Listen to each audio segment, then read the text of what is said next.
Weightage इसमें numerical portion का ही है।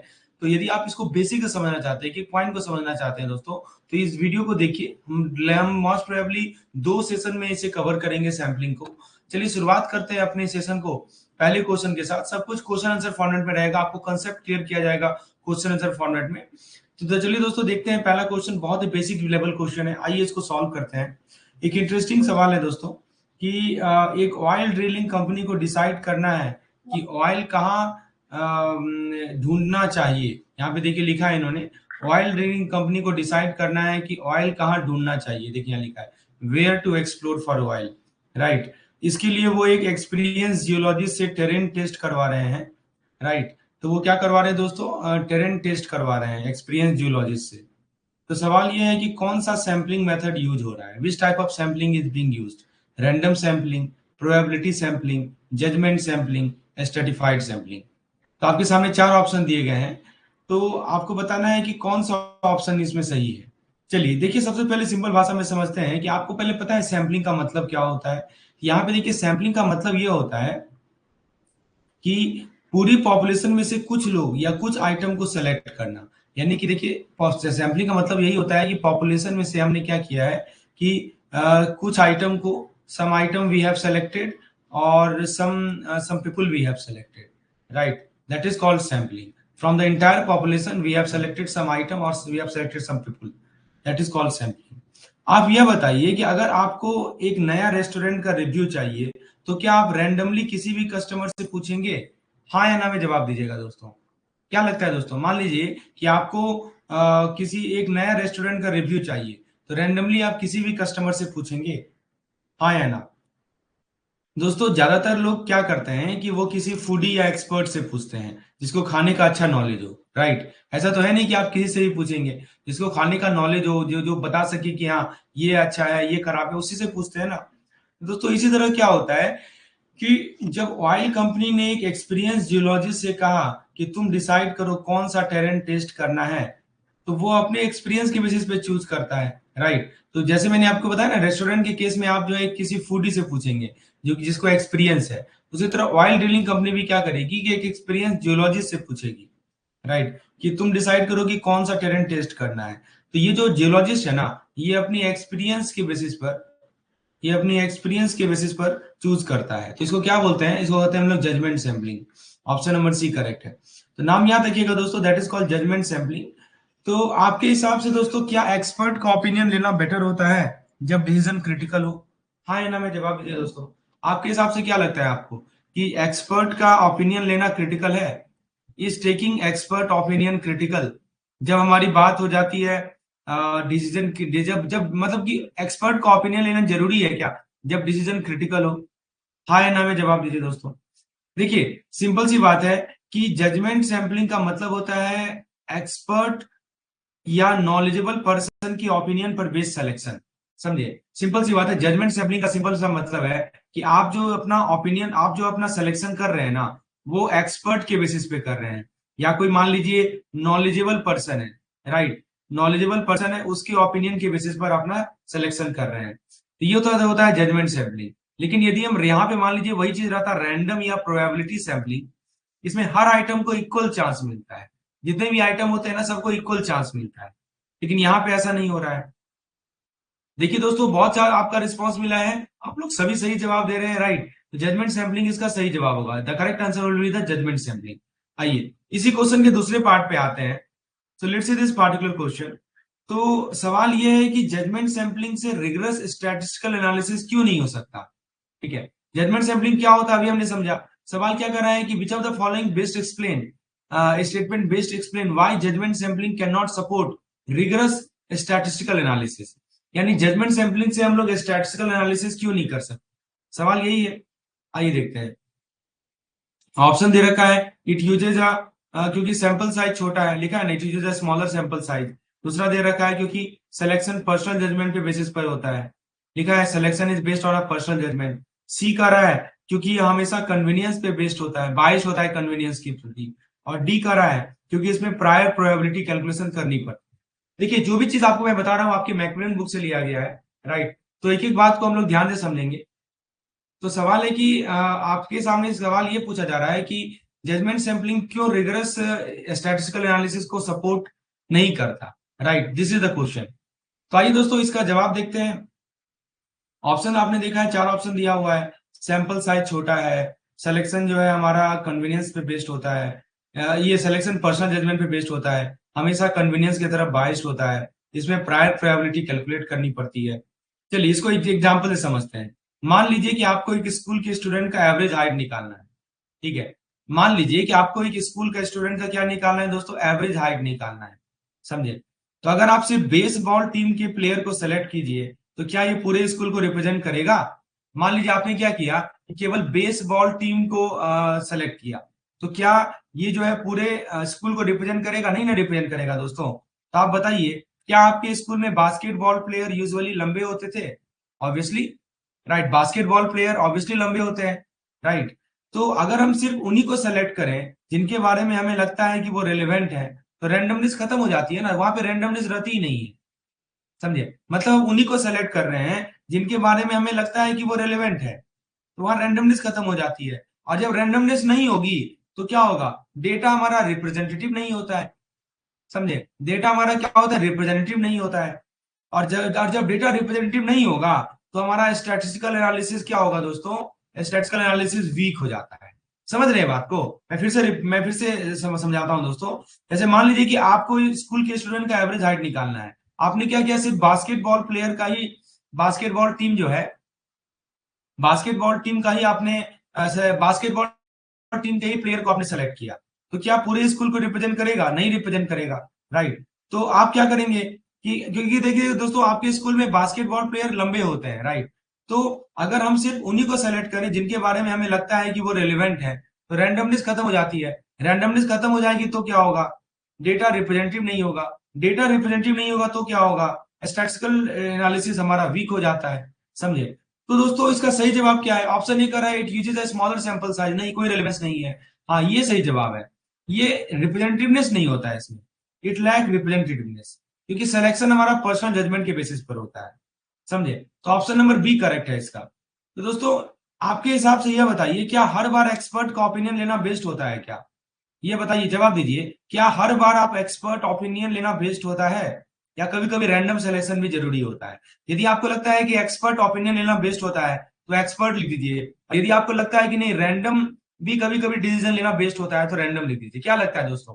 एक्सपर्ट ओपिनियन लेना हमेशा सही होता है? तो दोस्तों जो लोग एक्टिवली जवाब दे रहे हैं, आप सेशन के हीरो हैं। ऐसे ही बनाए रखिए अपना इंथुजियाज्म, क्योंकि आगे और भी इंटरेस्टिंग कंसेप्ट आने वाला है। तो दोस्तों ये समझ में आ गया ना आपको कि क्यों जजमेंट सैंपलिंग का क्या लिमिटेशन है? रैंडमनेस नहीं होगी तो रिप्रेजेंटेशन नहीं होगा, तो स्टैटिस्टिकल एनालिसिस वीक हो जाएगा। ये सभी के सभी दोस्तों समझा रहे हैं कि जजमेंट सैंपलिंग का क्या लिमिटेशन है, क्या वीकनेस है। आइए एक न्यूमेरिकल बेस्ड क्वेश्चन कर लेते हैं, आइए इसको सॉल्व करते हैं। दोस्तों सवाल ये कर रहा है कि अगर मान लीजिए ग्रुप है, ठीक है, ग्रुप में ए बी सी और डी, चार लोग हैं, ठीक है। इसमें से 4 टीनेजर कहा जाए, देयर आर 4 टीनेजर। समझे? और इसमें से हमने क्या किया कि 2 टीनेजर को सेलेक्ट किया, ठीक है। तो सवाल है कि पेयर सेलेक्ट होने की क्या प्रोबेबिलिटी है? What is the probability that pair selected A C? मतलब देखिए, आपके पास एक ग्रुप है जिसके अंदर 4 टीनेजर हैं, उसमें से आप 2 टीनेजर को सेलेक्ट कर रहे हैं। क्या प्रोबेबिलिटी है कि जिस पेयर को आप सेलेक्ट करेंगे वो हमारा एसी सेलेक्ट होना चाहिए? तो ऑप्शन दे रखा है ए 1/4, 1/6, 1/3, 1/2। क्या लगता है दोस्तों? तो सबसे पहले समझते हैं कि टोटल कितने पेयर बन सकते हैं। और अगर 4 लोग हैं, और हमें से देखिए है कितने लोग, 4 लोग हैं, उनमें से कितना सेलेक्ट करना है आपको? 2 सेलेक्ट करना है। दोस्तों आप बताइए, क्या आपको लगता है कि 4 लोग में से 2 का कितना कॉम्बिनेशन बन सकता है? थोड़ा गेस करके बताइए तो। 4 लोग हैं, उनमें से 2 को सेलेक्ट करना है, तो how many combination can be form? कितने कॉम्बिनेशन बन सकते हैं? दोस्तों बहुत सिंपल है। टाइप कीजिए, 5 लग रहा है, 6 लग रहा है, 8 लग रहा है। दोस्तों सिंपल सा लॉजिक है, आप ऐसे देखिए, 4 में से आपको 2 सेलेक्ट करना है। या तो एबी बनेगा, एसी बन सकता है, फिर एडी बन सकता है, बीसी बन सकता है, बीडी बन सकता है, और क्या बन सकता है दोस्तों? सीडी बन सकता है। तो कुल मिलाकर आप देखिए तो 1 2 3 4 5 6, 6 पॉसिबल केस है। आप इसको कॉम्बिनेशन के माध्यम से भी देख सकते हैं। 4C2 है ना, तो 4C2 क्या होगा? Factorial 4 upon factorial 2 into factorial 2, factorial 2, यानी कितना हो जाएगा? 1 into 2 into 3 into 4 upon 1 into 2 और इंटू 2। तो कितना आ जाएगा दोस्तों, ये लगभग लगभग आपका ये 6 हो जाएगा। तो 6 निकला आपका possible pair, there are 6 possible pair. समझे? अब कंसेप्ट पे आते हैं। अब हम पूछ रहे हैं कि एसी पेयर सेलेक्ट होने की क्या प्रोबेबिलिटी है। सवाल में यही पूछ रहा है ना कि क्या प्रोबेबिलिटी है कि हम जो पेयर सेलेक्ट करेंगे वो एसी पेयर हो। तो हमारे पास देखिए प्रोबेबिलिटी का कंसेप्ट है। प्रोबेबिलिटी का फॉर्मूला पता है ना आपको, क्या होता है formula? Favourable outcome divided by total outcome, यही होता है ना। Favourable outcome divided by total outcome, यही होता है हमारा प्रोबेबिलिटी का फॉर्मूला। तो कितने फेवरेबल आउटकम है दोस्तों, कितना बार एसी आ रहा है? एक ही बार आ रहा है ना एसी। फेवरेबल तो एक ही है, तो नोमिनेटर में 1 हो जाएगा और डिनोमिनेटर में कितना हो जाएगा दोस्तों, 6 हो जाएगा। तो सही जवाब होगा इसका 1/6, यानी कि ऑप्शन नंबर बी करेक्ट है।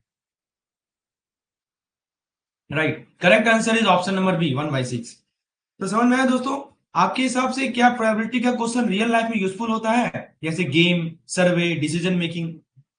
तो दोस्तों इस प्रकार से हम लोग को सॉल्व करना है। कॉम्बिनेशन का मीनिंग समझ में आना चाहिए कि आप 4 टीनेजर के ग्रुप से 2 टीनेजर का ग्रुप कितना बार, कितना पॉसिबल वे में बना सकते हैं।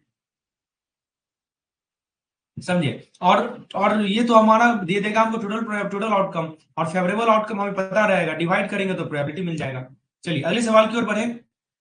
दोस्तों उसी क्वेश्चन का सेकंड पार्ट है, अभी जो हमने देखा इसी का सेकंड पार्ट है। चलिए सबसे पहले समझते हैं कि टोटल कितने पेयर बन सकते हैं अगर 4 लोग हैं और हमें 2 सेलेक्ट करना है। राइट। तो दोस्तों सवाल क्या कर रहा है, थोड़ा ध्यान से सुनिएगा कि क्वेश्चन इज आस्किंग यू कि मान लीजिए कि अगर ग्रुप, आपको ग्रुप पता ही है, ग्रुप में 4 लोग हैं, ए बी सी और डी। ठीक है, उसमें से रैंडमली हमने 2 टीनेजर सेलेक्ट किए जाए, तो कितने चांस है कि टीनेजर ए उस सैंपल में हो? मतलब आपने ए बी सी डी में से 2 टीनेजर सेलेक्ट किए, समझे? तो कितना चांस है कि जो टीनेजर ए है वो उस सैंपल में हो? ऑप्शन दे रखा है 1/4, 1/3, 1/2, 3/4, क्या लगता है? चलिए सबसे पहले समझते हैं कि टोटल कितने पेयर बन सकते हैं। 4 लोग हैं और उसमें से दो दो का कितना कॉम्बिनेशन बन सकता है, तो आपको पता ही होगा रूल, 4C2 रूल बोलते हैं। Factorial 4 upon factorial 2 into factorial 2, यानी 6 तरीका होगा। इसको सॉल्व कीजिएगा ना आप, तो 6 तरीका मिलेगा। समझे? अभी मैंने आपको बताया भी था कौन कौन सा 6 तरीका होगा। चलिए तो मैं लिख भी देता हूं यहाँ पे, देखिए ए बी होगा, ए सी होगा, ए डी होगा, बीसी होगा, बीडी होगा और सीडी होगा, होगा ना? अब सवाल है कि ए कितने बार आ रहा है। अब हम देखते हैं कि टीनेजर ए कितने पेयर में आते हैं। देखिए कहाँ कहाँ ए आ रहा है जी, जरा देखिए तो। ए यहाँ पे आ रहा है, ए यहाँ पे आ रहा है, ए यहाँ पे आ रहा है, और कहीं आ रहा है क्या? मतलब 3 केस में ए आ रहा है। ठीक है, हमसे क्या पूछा है, प्रोबेबिलिटी पूछा है। तो प्रोबेबिलिटी का फॉर्मूला क्या होता है? प्रोबेबिलिटी का फॉर्मूला होता है favourable outcome upon total outcome. तो फेवरेबल कितना केस है, 3 केस है, टोटल कितना केस है, 6 केस है, यानी 1/2 हमारा आंसर हो जाएगा। तो answer will be option number C, 1/2 will be the correct answer. बताइए दोस्तों, आपके हिसाब से क्या प्रोबेबिलिटी का कंसेप्ट स्कूल के बाद भी खत्म आते हैं, काम आते हैं? बताइए, प्रोबेबिलिटी तो आपने पढ़ाई होगा बेसिक क्लास में। अब दोस्तों एक और इंटरेस्टिंग सवाल है। देखिए जो भी चीज आपको मैं बता रहा हूं मैक्मिलन बुक से लिया गया है, जरा इसको देखिएगा। Without replacement with replacement concept clear हो जाएगा। देखिए क्या कह रहा है, क्वेश्चन को ध्यान से पढ़िएगा। तो सवाल है कि अगर पहला स्लिप, देखिए एक लॉट है 4 स्लिप का, समझे? हमारे पास एक लॉट है, इसमें 4 स्लिप अवेलेबल है, ए बी सी और डी, और पहला स्लिप है ए। ठीक है, पहला स्लिप ए हमने पिक किया। ठीक है, तो दूसरा स्लिप सी होने की क्या प्रोबेबिलिटी है, बताइए? दूसरा स्लिप सी होने की क्या प्रोबेबिलिटी है?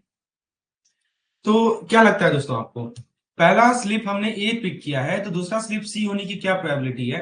What is the probability that second slip is C given that first slip picked was A? आपके सामने ऑप्शन दे रखा है 1/4, 1/3, 1/2, 1/6।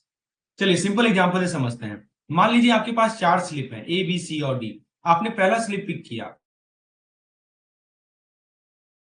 और वो निकला ए। अब कितने स्लिप बचे हैं दोस्तों? 3 स्लिप बचे हैं ना, बी सी और डी बचे हैं। आप ये बताइए कि अगर 3 स्लिप बचे हैं तो क्या हर स्लिप का इक्वल चांस है पिक होने का? हाँ या ना में जवाब दीजिए, प्लीज जवाब दीजिए दोस्तों, क्योंकि जो मैं आपसे पूछ रहा हूं ना वही कंसेप्ट है। आपने पहली बार में ए स्लिप पिक किया, समझे? और बचे कितने रह गए? 3 स्लिप बचे रह गए। तो अगर 3 स्लिप बचे हैं तो क्या हर स्लिप का इक्वल चांस है पिक होने का? बिल्कुल सही दोस्तों, हर स्लिप का चांस है 1/3, है ना। बी का चांस है 1/3, सी का चांस है 1/3, डी का चांस है 1/3, राइट। तो अगर हम स्पेसिफिकली पूछें दूसरा स्लिप मान लीजिए सी हो तो क्या प्रोबेबिलिटी होगा? तो 1/3 होगा, सिंपल सी बात है। ये ऐसे भी कर सकते हैं 1/रिमेनिंग नंबर ऑफ स्लिप, होगा ना जी। यहाँ पे क्या लिखा है? विदाउट रिप्लेसमेंट, मतलब रिप्लेस हम नहीं कर रहे हैं, हमने ए को निकाल दिया तो दोबारा नहीं रखा उसको, यही होता है विदाउट रिप्लेसमेंट का मतलब। लोग कंफ्यूज हो जाते हैं, अरे ये क्या वर्ड लिख दिया है। विदाउट रिप्लेसमेंट का मतलब यही होता है कि हमने एक बार ए को निकाल लिया तो हम उसको दोबारा नहीं रख रहे हैं, समझे, यही होता है विदाउट रिप्लेसमेंट। तो सही जवाब क्या होगा इसका? 1/3 हो जाएगा, ये प्रोबेबिलिटी है, समझे। तो इसको बोलते हैं हम लोग कंडीशनल प्रोबेबिलिटी। देखिए प्रोबेबिलिटी का अगला चैप्टर है, वहां पे हम लोग डिस्कस करेंगे, लेकिन फिलहाल आप समझ लीजिए this is called conditional probability, मतलब कुछ कंडीशन के बाद क्या चांस बचा है, समझे। जैसे कि आप यहाँ पे कंडीशन देख सकते हैं, कंडीशन क्या है कि पहला स्लिप को जो हमने पिक किया वो ए था, तो आप पूछ रहा है कि क्या कंडीशन है कि दूसरा स्लिप जो है वो सी आएगा, समझे। इसको बोलते हैं conditional probability. Basic concept clear हो गया। तो इसको ऐसे भी दिखाया जाता है, देखिए ऐसे दिखाया जाता है, probability of C given that A occurred first, ऐसे लिखेंगे, probability of C given that A occurred first is equal to 1/3। ये नोटेशन भी इसका लिए यूज होता है। अब दोस्तों सेकंड क्वेश्चन को देखिए, अब ये है विथ रिप्लेसमेंट। देखिए दोनों में आपको डिफरेंस क्लियर हो जाएगा। यदि आप इस क्वेश्चन को सही से सॉल्व कर लेंगे ना तो आपको विदाउट रिप्लेसमेंट विथ रिप्लेसमेंट का कंसेप्ट एकदम क्रिस्टल क्लियर हो जाएगा। चलिए, तो बेसिकली सवाल ये कर रहा है कि हमारे पास 4 स्लिप है, उसमें से 2 स्लिप हमने पिक किया, यहाँ पे देखिए लिखा गया है 2 स्लिप, हमने 2 स्लिप पिक किया है 4 स्लिप में से, ठीक है। तो बेसिकली विथ रिप्लेसमेंट कर रहे हैं, बस अंतर ये क्या है कि यहाँ पे हम लोग विथ रिप्लेसमेंट कर रहे हैं। तो क्या चांस है कि दोनों स्लिप सेम नाम दिखाए? लिखा है ना, both the slip show the same name. Option दे रखे हैं 1/4, 1/6, 1/8, 1/16। चलिए पहले ये समझते हैं कि विथ रिप्लेसमेंट का मतलब क्या होता है। मतलब यह हुआ कि आपने जो पहला स्लिप पिक किया उसके बाद वापस लॉट में डाल दिया जाता है, समझे। पहला स्लिप आपने पिक करने के बाद क्या किया, उसको वापस लौटा दिया, वापस उसको लौटा दिया। दूसरा स्लिप पिक करते वक्त टोटल स्लिप फिर से 4 नहीं हो जाएंगे? समझ रहे हैं बात को? पहले कितना स्लिप था? 4 था। 4 में से आपने ये मान लीजिए ये 4 स्लिप का कॉम्बिनेशन एक निकाल लिया और फिर से उसको डाल दिया, यही होता है ना विथ रिप्लेसमेंट। तो टोटल फाइनल भी 4 ही ना बचेंगे जी। अब आप ये बताइए कि अगर पहले आपने ए पिक किया, पहले आपने ए पिक किया, ठीक है, तो और वापस डाल दिया, तो दूसरा स्लिप फिर ए हो सकता है क्या? बताइए दोस्तों, जवाब दीजिए। आप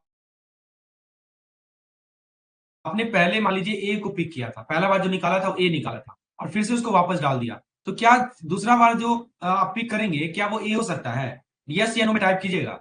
हाँ मैं देख रहा हूं दोस्तों, कुछ लोग यस टाइप कर रहे हैं, बिल्कुल सही, बिल्कुल सही है, क्योंकि हर स्लिप का फिर से इक्वल चांस होता है ना। तो क्या हो जाएगा, 1/4 नहीं हो जाएगा, समझे। तो पहला स्लिप कोई भी हो सकता है, ए बी सी या डी, लेकिन दूसरा स्लिप फिर भी वही हो, उसका चांस होगा 1/4। कर रहा है ना, both slips show the same name. पहला स्लिप आप कुछ भी पिक कर लीजिए, एबीसीडी में से कुछ भी, लेकिन दूसरा स्लिप फिर से वही हो, इसका चांस क्या है हमारा? 1/4। तो सही जवाब होगा इसका ऑप्शन नंबर ए। अच्छा नहीं, देखिए यहाँ पे, हाँ तो देखिए इसका सही जवाब क्या है, तो ओवरऑल प्रोबेबिलिटी की यदि हम बात करें, आपको पता होगा यहाँ मल्टीप्लीकेशन थ्योरम लगता है। तो ओवरऑल प्रोबेबिलिटी की बात कर ले दोस्तों, तो पहले शिफ्ट कोई भी हो सकता है, तो प्रोबेबिलिटी 1 हो जाएगा, ठीक है। नंबर ऑफ फेवरेबल आउटकम और टोटल नंबर आउटकम एक ही होगा, और दूसरा स्लिप सेम हो, उसका चांस क्या है? 1/4 है, टोटल प्रोबेबिलिटी कितना हो जाएगा? 1/4 हो जाएगा। इसको बोलते हैं मल्टीप्लीकेशन थ्योरम। आपके पास दो केस है, पहला स्लिप सेलेक्ट करना और पहला स्लिप सेलेक्ट करना और दूसरा स्लिप सेलेक्ट करना। जब पहली बार आप सेलेक्ट करेंगे तो कोई भी सेलेक्ट कर सकते हैं ना, तो फेवरेबल आउटकम भी 4 है और टोटल नंबर आउटकम भी 4 है, ठीक है। और जब आप सेकंड सेलेक्ट करेंगे तो केवल 1/4 होगा, अल्टीमेटली हमारा आंसर क्या होगा? 1/4। समझे बात को? चलिए अब हम लोग सैम्पलिंग में कुछ और, तो आपको समझ में आ गया दोस्तों विथ रिप्लेसमेंट और विदाउट रिप्लेसमेंट में क्या डिफरेंस है, ठीक है। विथ रिप्लेसमेंट की जब बात करते हैं तो हम वापस उसको डाल देते हैं हम लोग लॉट में, राइट, इसको वापस करना होता है, और विदाउट रिप्लेसमेंट में वापस नहीं करना होता है, दैट्स द डिफरेंस। चलिए आगे बात करते हैं दोस्तों सिस्टमैटिक सैम्पलिंग के बारे में। देखिए सवाल ये कर रहा है कि इनमें से कौन सा स्टेटमेंट जो है बेस डिस्क्राइब कर रहा है सिस्टमैटिक सैंपलिंग को। देखिए दोस्तों, इस ये जो हमारे 4 तरह के सैंपलिंग होते हैं ना, इसमें सवाल बराबर आता है, तो आइए समझते हैं। तो ऑप्शन कर रहा है कि रैंडम सिलेक्शन बिना किसी फिक्स इंटरवल के, बी कर रहा है कि फिक्स इंटरवल पे सिलेक्शन आफ्टर रैंडम स्टार्ट, सी कह रहा है कि जजमेंट या कन्वीनियंस पे बेस्ड सिलेक्शन, और डी कह रहा है कि हर सैंपल को इक्वल चांस देना। क्या लगता है दोस्तों? चलिए एक सिंपल सा एग्जांपल लेते हैं। मान लीजिए कि आपके पास 100 स्टूडेंट्स है। कितने स्टूडेंट है आपके पास? 100 स्टूडेंट्स है, राइट। 100 स्टूडेंट की लिस्ट है और आपको 10 स्टूडेंट सेलेक्ट करने हैं। तो आप पहले रैंडमली एक नंबर चूज करते हैं। मान लीजिए आपने 7 चूज किया। उसके बाद हर 10th स्टूडेंट को पिक करते हैं। जैसे कि आपने 17th वाले को पिक किया, 27th वाले को पिक किया, सो एंड सो ऑन। यही तो होता है सिस्टमेटिक सैंपलिंग। समझे? 100 स्टूडेंट है आपके पास, आपको 10 स्टूडेंट सेलेक्ट करने हैं। आपने क्या चूज सेलेक्ट किया? रैंडमली कोई नंबर चूज करते हैं, मान लीजिए 7, और उसके बाद जितने भी 10-10 पे स्टूडेंट है ना, उसको सेलेक्ट कर रहे हैं। 7, 70, 27 ऐसा। तो आप बताइए, क्या आपने कभी किसी सर्वे में देखा है कि हर 5th या 10th पर्सन से ही पूछा जा रहा हो? तो दोस्तों सिस्टमेटिक सैंपलिंग का मैजिक क्या होता है कि आपका स्टार्ट बिल्कुल रैंडम होगा। समझे? स्टार्ट आप रैंडम पुट करेंगे और इंटरवल आपका फिक्स्ड होता है। ये याद रखिएगा, ये बेसिक कंसेप्ट है सिस्टमेटिक सैंपलिंग का। यही मेथड सिंपल होता है और डेटा एवनली स्प्रेड होते हैं। तो देखिए ऑप्शन ए क्या कर रहा है? Selecting element entirely at random. नहीं, इंटरवल तो फिक्स होगा। Selecting element at constant interval after choosing, हाँ ये बिल्कुल सही बात है। पहले आप एक रैंडम स्टार्टिंग पॉइंट सेलेक्ट कीजिए और उसके बाद एक कंसिस्टेंट इंटरवल को सेलेक्ट करते जाइए। समझे? तो दो वर्ड याद रखिएगा, रैंडम स्टार्ट करना है हमें और फिक्स इंटरवल पे चलते रहना है। ये दो वर्ड ही कैरेक्टराइज करते हैं सिस्टमेटिक सैंपलिंग। समझे बात को? तो अच्छा ये बताइए कि आपके हिसाब से कौन सा ज्यादा ऑर्गेनाइज है? सिस्टमेटिक सैंपलिंग ज्यादा ऑर्गेनाइज है या रैंडम सैंपलिंग ज्यादा ऑर्गेनाइज है? बताइए दोस्तों, क्या लगता है? अभी हमने रैंडम सैंपलिंग की भी बात की थी इससे पहले। Which is organise? ऑब्वियसली सही सोच रहे हैं दोस्तों, सिस्टमेटिक सैंपलिंग ज्यादा ऑर्गेनाइज है, क्योंकि आप जो है हर एक 10 एलिमेंट को सेलेक्ट कर रहे हैं, राइट। चलिए ये समझ में आ गया आपको सिस्टमेटिक सैंपलिंग क्या होता है। अब दोस्तों अगले अगले कंसेप्ट की ओर बढ़ते हैं। एक सिस्टमेटिक सैंपलिंग का क्या ड्रॉबैक है, उस पर सवाल है कि कह रहा है कि सिस्टमेटिक सैंपलिंग सभी सैंपल को इक्वल चांस क्यों नहीं देता? Why does systematic sampling not guarantee that every possible sample has an equal chance of being selected? ये ड्रॉबैक है, पूछा जा सकता है। Which of the following is a limitation of systematic sampling? Option कह रहा है कि ए कह रहा है कि क्योंकि इंटरवल सिलेक्शन एक पैटर्न क्रिएट करता है। बी कह रहा है कि एक और चीज लिखा है, क्योंकि इंटरवल सिलेक्शन एक पैटर्न क्रिएट करता है जो कुछ कॉम्बिनेशन को एक्सक्लूड करते हैं। बी कह रहा है क्योंकि ये स्टार्टिंग पॉइंट हमेशा फिक्स्ड होता है। सी कह रहा है क्योंकि यह जजमेंट पे बेस्ड होता है। और डी कह रहा है क्योंकि इसमें रिप्लेसमेंट होता है। क्या लगता है दोस्तों? चलिए एक एग्जांपल लेते हैं। मान लीजिए कि आपके पास 100 लोग हैं, ठीक है, और आप 10th पर्सन को सेलेक्ट कर रहे हैं। जैसे मान लीजिए 5th को सेलेक्ट किए, 15th को सेलेक्ट किए, 25th को सेलेक्ट किए। तो क्या आप कभी 6th, 7th, 8th, 9th को एक साथ सेलेक्ट कर पाएंगे? बोलिए, 6th पर्सन को सेलेक्ट कर पाइएगा क्या? 7th पर्सन को सेलेक्ट कर पाइएगा? बिल्कुल नहीं कर पाइएगा दोस्तों, नहीं ना कर पाइएगा। सिंपल सी बात है, आपके पास 100 स्टूडेंट है, आप क्या कर रहे हैं कि 10 पर्सन को सेलेक्ट कर रहे हैं। आपने 5वां को सेलेक्ट किया, 15 को सेलेक्ट किया, 25 को सेलेक्ट किया। तो क्या आप कभी 6, 7, 8 को सेलेक्ट कर पाइएगा? कभी नहीं कर पाइएगा। आप है कि फिक्स इंटरवल से सिलेक्शन करने के कुछ ऑटोमेटिक, यदि आप फिक्स इंटरवल पे सेलेक्ट कर रहे हैं तो क्या कुछ ऑटोमेटिकली एक्सक्लूड हो रहा है? Is anything excluding automatically? ये देखिए बहुत इंपॉर्टेंट पॉइंट है। Is anything getting excluded automatically? Yes, correct, right. तो दोस्तों सिस्टमेटिक सैंपलिंग एक पैटर्न फॉलो करता है और पैटर्न होने की वजह से कुछ कॉम्बिनेशन कभी सेलेक्ट हो ही नहीं सकते। जैसे अगर आप 10th आइटम ले रहे हैं तो सेकेंड, थर्ड और फोर्थ एक साथ कभी आएंगे ही नहीं। समझे? तो आप ऑटोमेटिकली एक्सक्लूड कर रहे हैं ना कुछ सिलेक्शन को। क्योंकि आप बताइए, आप हर एक 10th आइटम को लीजिएगा तो सेकंड आइटम, थर्ड आइटम और फोर्थ आइटम कभी एक साथ आएगा? कभी नहीं आ सकता एक साथ। समझे? तो दोस्तों सही जवाब क्या है इसका? ऑप्शन ही कर रहा है, because the interval selection induce a pattern that is, yes correct, यही सही जवाब है। यही तो लिमिटेशन होता है सिस्टमेटिक सैंपलिंग का, इसमें रैंडमनेस कम हो जाती है। देखिए हमें रैंडमनेस चाहिए। अभी मैंने आपको समझाया था ना दोस्तों, रैंडमनेस क्यों जरूरी है। यहाँ पे देखिए पहला क्वेश्चन मैंने आपको यही समझाया। रैंडमनेस से क्या होता है कि रिप्रेजेंट रैंडमनेस नहीं होगा ना तो रिप्रेजेंटेशन नहीं होगा, और रिप्रेजेंटेशन नहीं होगा ना तो स्टैटिस्टिकल एरर आ जाता है। यहाँ पे वही तो दिक्कत है जी। देखिए ना, क्वेश्चन के माध्यम से समझना इसी को बोलते हैं, चीजों को परफेक्ट से कीजिए। सिस्टमेटिक सैंपलिंग का बड़ा दिक्कत क्या है कि देखिए रैंडमनेस नहीं रहता है, और रैंडमनेस नहीं रहेगा तो फिर से वही होगा कि हमारा जो एरर आ जाएगा। वही तो ये क्वेश्चन बता रहा है, ऑप्शन है वही से जवाब है। दोस्तों क्या आपके हिसाब से क्या पैटर्न बेस्ड सिलेक्शन हमेशा फेयर होता है या रैंडमनेस बेटर होती है? क्या लगता है दोस्तों? तो सिस्टमेटिक सैंपलिंग कहा जाए तो एक तरह से पैटर्न बेस्ड ही तो सिलेक्शन हो रहा है, पैटर्न बेस्ड सिलेक्शन ही तो है। क्या पैटर्न बेस्ड सिलेक्शन ज्यादा बेहतर है कि रैंडमनेस ज्यादा बेहतर है? यस, मैं देख रहा हूं कुछ लोग रैंडमनेस लिख रहे हैं, बिल्कुल सही दोस्तों, रैंडमनेस ज्यादा जरूरी है। राइट, चलिए अब आप अगले कंसेप्ट पे आते हैं। देखिए मजा आएगा दोस्तों, इस तरह से पढ़ना चाहिए हमें। राइट, तो आइए देखते हैं, एक स्ट्रेटिफाइड सैंपलिंग पे एक क्वेश्चन डायरेक्टली कर लेते हैं, जीन्स वाला क्वेश्चन है। ठीक है, आज इससे क्लियर हो जाएगा कि सर्टिफाइड सैंपलिंग का बेसिक कंसेप्ट क्या है। ठीक है, देखिए यहाँ पे समझिए कि क्या कर रहा है दोस्तों, कि यहाँ पे कर रहा है कि सिस्टमेटिक सैंपलिंग। ओके, हाँ ये देखिए, ये सवाल क्या कर रहा है कि बेसिकली, हाँ, एक जींस कंपनी के सर्वे के बारे में सवाल है, और वो जानना चाहती है कि किस एज ग्रुप को जींस सबसे ज्यादा पसंद है। They want to study which age group prefer jeans the most. इन्होंने क्या किया है, कस्टमर को एज के बेसिस पे डिवाइड किया, 13 से 20, 21 से 30, 31 से 40 और 40 प्लस। समझे, सवाल यह है कि कौन सा सैंपलिंग मेथड सबसे ज्यादा अप्रोप्रिएट है। समझे, ऑप्शन देखिए, सिंपल रैंडम, सिस्टमेटिक, स्ट्रेटिफाइड और जजमेंट, ये चार ऑप्शन दिए गए हैं। समझे, तो जानना चाहती है कि कौन सा एज ग्रुप को जीन्स सबसे ज्यादा पसंद आएगा, तो कौन सा सैंपलिंग मेथड को यूज करें, ये सवाल है। चलिए सिंपल भाषा में समझते हैं। मान लीजिए कि आपको स्कूल के स्टूडेंट का ओपिनियन लेना है। क्या क्या करना है दोस्तों, स्कूल है मान लीजिए, उसमें स्टूडेंट है, उनका आपको ओपिनियन लेना है। समझे, लेकिन आप चाहते हैं कि हर क्लास का स्टूडेंट इंक्लूडेड हो। You want to include all class student. तो आप क्या कीजिएगा, हर क्लास से कुछ स्टूडेंट को लेंगे ताकि सबका रिप्रेजेंटेशन हो। तो इसी को तो बोलते हैं हम लोग स्ट्रेटिफाइड सैंपलिंग। देखिए सिंपल भाषा में समझिए, आपको स्कूल का ओपिनियन लेना है, आप चाहते हैं कि सब क्लास के स्टूडेंट इंक्लूडेड हो, तो क्या कीजिएगा, सब क्लास से कुछ कुछ को चुनिएगा ना। इसी को तो बोलते हैं स्ट्रेटिफाइड सैंपलिंग। अब आप यह बताइए, क्या आपको लगता है कि हर एज ग्रुप का ओपिनियन लेना इंपॉर्टेंट होता है जब प्रोडक्ट सबके लिए है? तो आपको क्या लगता है दोस्तों, हर एज ग्रुप का ओपिनियन लेना जरूरी है क्या जब प्रोडक्ट सबके लिए है? तो यस या नो में जवाब दीजिएगा। यदि आपको लगता है कि हाँ, हर ग्रुप का ओपिनियन लेना जरूरी है तो यस लिखिए, यदि लगता है नहीं नहीं जरूरी है तो नो लिख दीजिए। क्या लगता है दोस्तों, व्हाट डू यू थिंक? दोस्तों, जब पॉपुलेशन को मीनिंगफुल कैटेगरी में डिवाइड किया जाता है, जैसे कि एज ग्रुप क्या है, एक मीनिंगफुल कैटेगरी है। जैसे कि इनकम लेवल, ये क्या है, एक मीनिंगफुल कैटेगरी है। जैसे कि रीजन, ये भी क्या है, मीनिंगफुल कैटेगरी है। मैं फिर से बता दूं, जब पॉपुलेशन को मीनिंगफुल कैटेगरी में डिवाइड किया जाता है और हर ग्रुप से सैंपल लिया जाता है, उसी को तो बोलते हैं स्ट्रेटिफाइड सैंपलिंग। इसी को ना कहा जाता है जी स्ट्रेटिफाइड सैंपलिंग। फिर से मैं बता दूं दोस्तों, कि जब पॉपुलेशन को मीनिंगफुल ग्रुप में डिवाइड करते हैं और हर ग्रुप से सैंपल लेते हैं, इसी को बोलते हैं स्ट्रेटिफाइड सैंपलिंग। तो दोस्तों, यहाँ पे क्या कर रहे हैं कि हमने एज ग्रुप में डिवाइड कर दिया, ठीक है, और सबसे जो है हम ओपिनियन ले रहे हैं, इसी को तो बोलते हैं स्ट्रेटिफाइड सैंपलिंग। तो ऑप्शन नंबर सी करेक्ट होगा ना। तो यह मेथड इंश्योर करता है कि हर एज ग्रुप का ओपिनियन सर्वे में इंक्लूडेड हो। समझे बात को?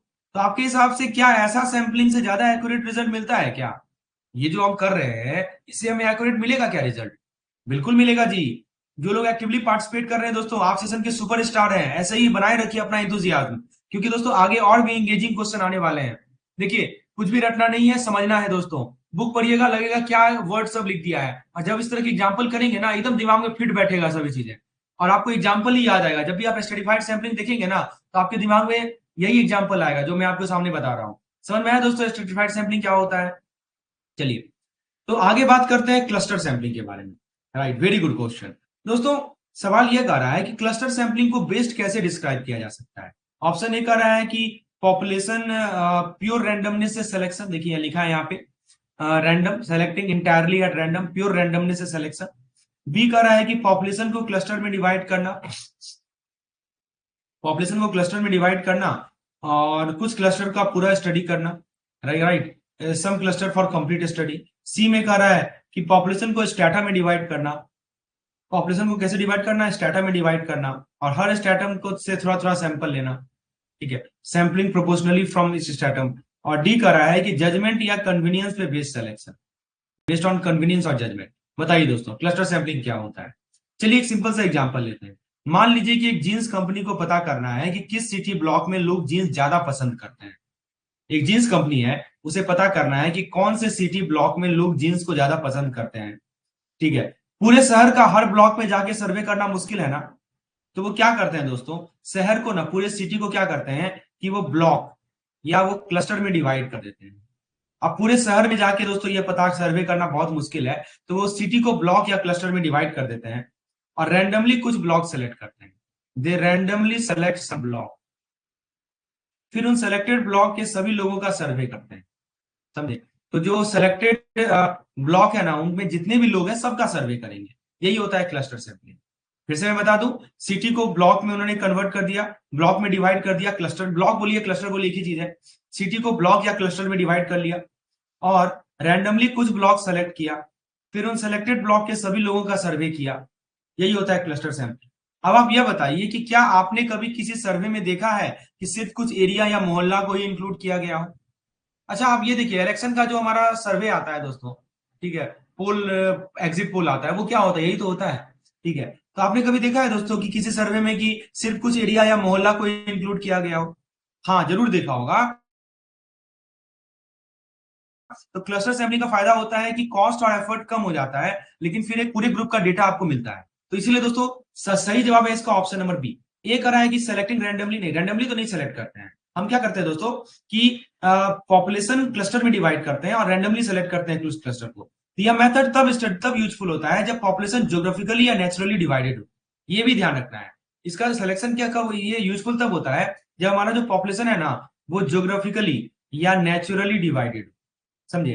तो आपके हिसाब से क्या क्या क्लस्टर सैंपलिंग फील्ड सर्वे के लिए बेटर होता है या ऑनलाइन सर्वे के लिए, जरा टाइप कीजिए। तो क्या लगता है दोस्तों, क्लस्टर सैंपलिंग किसके लिए ज्यादा बेटर है, फील्ड सर्वे के लिए ज्यादा बेहतर है या ऑनलाइन सर्वे के लिए ज्यादा बेहतर है, व्हाट डू यू थिंक। चलिए तो मैं आपको बताता हूं, अगला क्वेश्चन यही आने वाला है कि क्लस्टर सैंपलिंग और स्ट्रेटिफाइड सैंपलिंग में क्या अंतर है। हाँ ये देखिए यही सवाल है। तो देखिए सवाल ये कर रहा है कि क्लस्टर सैंपलिंग कब प्रीफर करना चाहिए स्ट्रेटिफाइड सैंपलिंग के कंपैरिजन में। ऑप्शन ए कर रहा है जब ग्रुप के अंदर वेरिएशन कम हो और ग्रुप के बीच ज्यादा हो, ग्रुप के अंदर वेरिएशन कम है, ग्रुप के बीच वेरिएशन ज्यादा है। बी कर रहा है जब हर ग्रुप के अंदर वेरिएशन हो लेकिन ग्रुप एक जैसा हो। सी कर रहा है जब हर सैंपल को इक्वल चांस देना हो। डी कर रहा है जब पॉपुलेशन को किसी ग्रुप में डिवाइड ही नहीं किया जा सके। चलिए एक सिंपल सा एग्जांपल लेते हैं। मान लीजिए कि आपको एक शहर के स्कूल स्टूडेंट का सर्वे करना है। किसका सर्वे करना है दोस्तों, स्कूल के स्टूडेंट का आपको सर्वे करना है एक शहर के। आपके पास टाइम और बजट लिमिटेड है, टाइम भी कम है और बजट भी कम है। पूरे शहर को क्या कीजिएगा, स्कूल के ग्रुप, क्या कीजिएगा स्कूल का ग्रुप बना लीजिएगा जिसको क्लस्टर बोलते हैं, ठीक है। क्लस्टर में डिवाइड करते हैं, पूरे शहर को स्कूल के ग्रुप में डिवाइड करते हैं और रैंडमली कुछ स्कूल सेलेक्ट करते हैं। मतलब आपने क्या किया दोस्तों कि पूरा इंटायर सिटी को स्कूल के ग्रुप में डिवाइड कर दिया और रैंडमली क्या किया, कुछ स्कूल सेलेक्ट किया, some school you have selected, right. फिर उन सेलेक्टेड स्कूल के सभी स्टूडेंट के सर्वे किया आपने, मतलब उस पूरे शहर में जितने भी स्कूल थे, ठीक है, उसका एक ग्रुप बना दिया, क्लस्टर में डिवाइड कर दिया और रैंडमली कुछ स्कूल सेलेक्ट किया उसमें से, और फिर उन सेलेक्टेड स्कूल के स्टूडेंट को आपने सर्वे किया। यही तो होता है क्लस्टर सैंपलिंग। तो आप बताइए क्या आपके स्कूल में स्टूडेंट अलग अलग इंटरेस्ट रखते थे लेकिन ओवरऑल स्कूल का एनवायरनमेंट सिमिलर होता था, हाँ या ना, जवाब दीजिए। मान लीजिए आप बताइए, आप अपना स्कूल याद कीजिए, क्या आपके स्कूल में स्टूडेंट अलग अलग इंटरेस्ट रखते थे लेकिन जो ओवरऑल स्कूल का जो एनवायरनमेंट था वो सिमिलर होता था। हाँ दोस्तों, क्लस्टर सैंपलिंग तब बेस्ट होता है जब क्लस्टर के अंदर लोग अलग अलग होते हैं, जिसको बोलते हैं variation with in the group, ठीक है। जैसे आपका स्कूल मान लीजिए सेलेक्ट हुआ, सबका इंटरेस्ट अलग अलग है, तो वेरिएशन विद इन ग्रुप होना बहुत जरूरी है, लेकिन क्लस्टर एक जैसा होता है, ओवरऑल देखा जाए तो सिमिलर होता है। यही कॉस्ट इफेक्टिव भी होता है। दोस्तों इसका सही जवाब क्या है, इसका सही जवाब है option number B, when there is a considerable variation within each group but group are essentially similar, वहां पे क्लस्टर सैंपलिंग ज्यादा यूजफुल होता है। स्ट्रेटिफाइड सैंपलिंग इसका अपोजिट होता है, जब ग्रुप के अंदर सिमिलैरिटी होती है लेकिन ग्रुप के बीच अंतर होता है तो उसको बोलते हैं स्ट्रेटिफाइड सैंपलिंग, समझे। दोस्तों ये बहुत इंपॉर्टेंट चीज है जो मैं आपको बता रहा हूं कि क्लस्टर सैंपलिंग स्ट्रेटिफाइड सैंपलिंग में आपको मैंने डिफरेंस भी समझा दिया। स्ट्रेटिफाइड सैंपलिंग का मीनिंग आपको मैंने बताया था ना, आप याद कीजिए। I have given you example of stratified sampling. जैसे ये देखिए, स्कूल का आपने ओपिनियन लिया, आपने सबके सब क्लास को लिया, तो क्लास के बीच डिफरेंस रहेगा लेकिन एक क्लास के अंदर सबका ओपिनियन सेम रहेगा। लेकिन क्लस्टर में क्या होता है कि अंदर में वेरिएशन रहेगा लेकिन दो के बीच में सेम रहेगा। ओवरऑल जो है एक आपको यूनिफाइड अप्रोच मिलेगा। इसीलिए क्लस्टर सैंपलिंग को प्रीफर किया जाएगा स्ट्रेटिफाइड सैंपलिंग में तब जब एक ग्रुप के अंदर वेरिएशन हो लेकिन ग्रुप एसेंशियली सिमिलर हो, समझे बात को। तो आपके हिसाब से क्या फील्ड सर्वे में क्लस्टर सैंपलिंग ज्यादा प्रैक्टिकल होता है। दोस्तों बिल्कुल सही सोच रहे हैं। इस तरह से समझिए आप दोस्तों, एक क्वेश्चन करते हैं इसमें सारा का सारा सैंपलिंग आ जाएगा। अभी हमने 4 सैंपलिंग की बात की, सिंपल रैंडम, सिस्टमेटिक, स्ट्रेटिफाइड और क्लस्टर। तो आपने चारों को समझा कि नहीं समझा, वो ये क्वेश्चन से टेस्ट हो जाए। आइए देखते हैं दोस्तों सवाल क्या कर रहा है कि चलिए इस क्वेश्चन की जगह पहले इसको देखते हैं।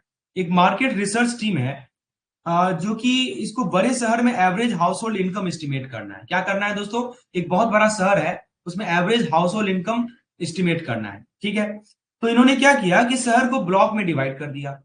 ठीक है, और रैंडमली 10 ब्लॉक सेलेक्ट किए। अच्छी बात है।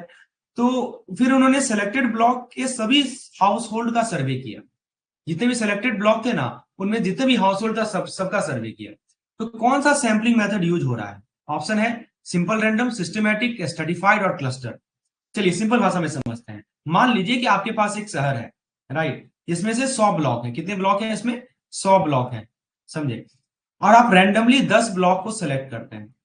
ठीक है, और उन ब्लॉक के सभी घरों में जितने भी हाउस हैं, उन ब्लॉक में जितने भी हाउस हैं, सबका आप सर्वे करते हैं। समझे। तो यही तो होता है हमारा क्लस्टर सैंपलिंग। यही ना होता है जी, ब्लॉक में डिवाइड करना, क्लस्टर में डिवाइड करना और सबको सर्वे करें, क्लस्टर सैंपलिंग। तो आप बताइए, क्या आपने कभी किसी सर्वे में देखा है कि सिर्फ कुछ एरिया या मोहल्ला को इंक्लूड किया गया हो? तो दोस्तों क्लस्टर सैंपलिंग में क्या होता है कि पॉपुलेशन को क्लस्टर या ग्रुप में डिवाइड किया जाता है। फिर क्लस्टर रैंडमली सेलेक्ट किए जाते हैं।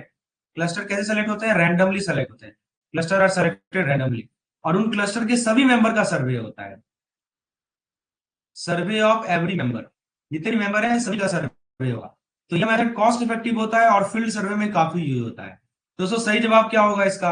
ऑप्शन नंबर डी सही जवाब होगा, राइट। स्ट्रेटिफाइड सैंपलिंग से अलग होता है मेथड। स्ट्रेटिफाइड सैंपलिंग में क्या बताया था दोस्तों, हर ग्रुप से थोड़ा थोड़ा सैंपल लिया जाता है। समझे। जितने ग्रुप थे ना, आपने जितने ग्रुप बनाए थे सबसे थोड़ा थोड़ा सैंपल लिए। लेकिन इसमें आप क्या कर रहे हैं कि उस ग्रुप के अंदर जितने भी आदमी हैं सबका आप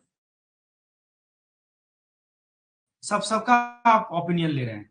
समझे। जैसे कि आपने जींस वाला एग्जांपल याद है ना, इस ग्रुप में डिवाइड किया था और हर ग्रुप से थोड़ा थोड़ा ओपिनियन।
दोस्तों हम बात करेंगे एक इंटरेस्टिंग ऑब्जर्व, एक ही पॉपुलेशन से मल्टीपल सैंपल लेते हैं तो उनका मीन अलग अलग क्यों होता है?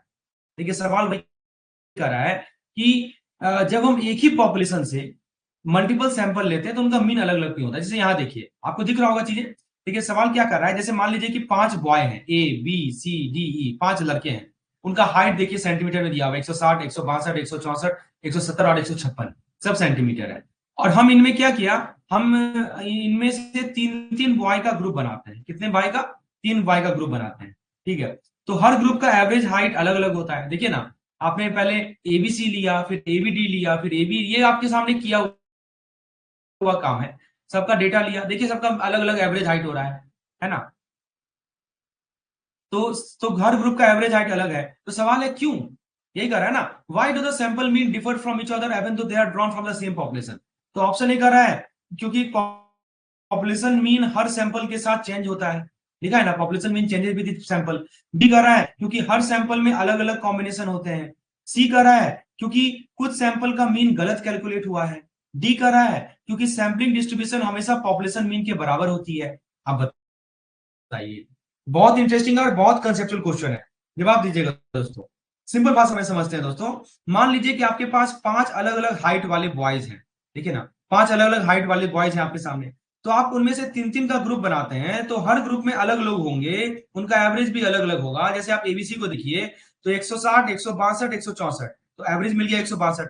बीसीडी को देखिए तो 162, 164, 170, एवरेज मिल गया 165.33।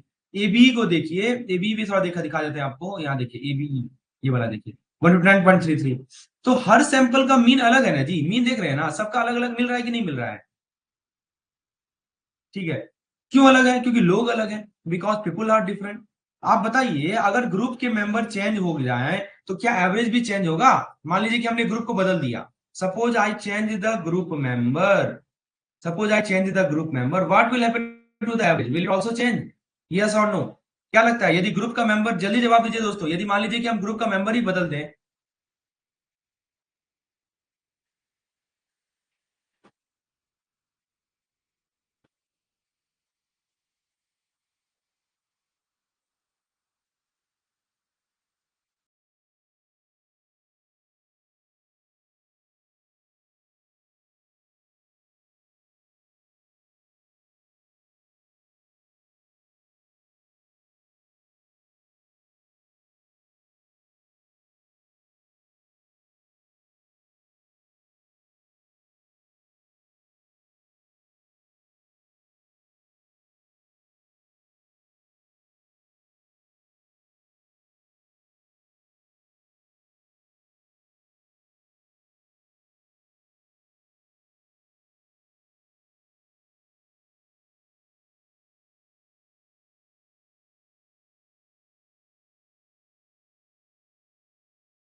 तो फ्रेंड्स यहाँ पे समझिए कि अगर ग्रुप के मेंबर चेंज हो जाए तो क्या एवरेज भी चेंज होगा, राइट।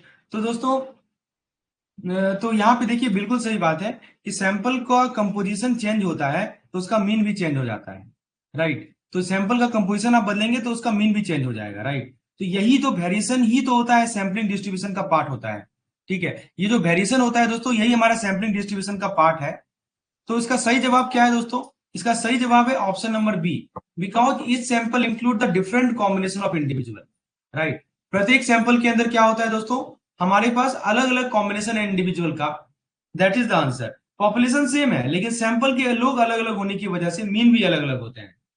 पॉपुलेशन हमारा सेम है लेकिन क्या है कि सैंपल के अंदर जो लोग हैं वो अलग अलग हैं, तो मीन भी हमारा अलग है। तो इसका, तो आप ये बताइए कि आपके हिसाब से ये बताइए कि ज्यादा सैंपल लेने से पॉपुलेशन के बारे में बेटर आइडिया मिलता है क्या, यदि हम नंबर ऑफ सैंपल को बढ़ा दें, यदि हम नंबर ऑफ सैंपल को यदि बढ़ा दें तो क्या पॉपुलेशन के बारे में बेटर आइडिया मिलेगा। यदि आपको लगता है यस तो यस टाइप कीजिए, या लगता है नॉट श्योर तो नॉट श्योर लिख दीजिए। तो दोस्तों जो लोग एक्टिवली पार्टिसिपेट कर रहे हैं, वेरी गुड, इसका समझ में आया दोस्तों कि जितना आप यहाँ पे पॉपुलेशन तो वही सेम है लेकिन आप यदि सैंपल को बदलेंगे, लोग को बदलेंगे तो आपका मीन भी अलग होगा। चलिए इसी क्वेश्चन का दूसरा पार्ट देखते हैं।